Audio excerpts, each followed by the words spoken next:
Michel kre pou bobot.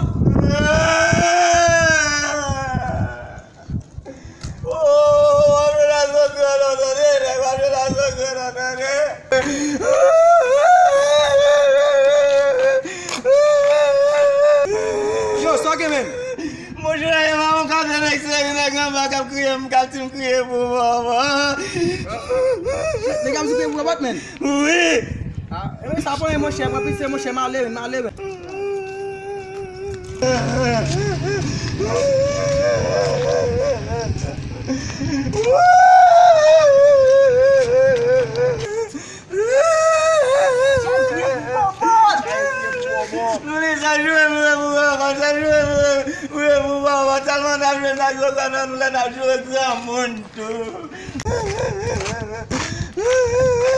Yo, so gen men, so gen wap kriye kou sa baton, so gen men.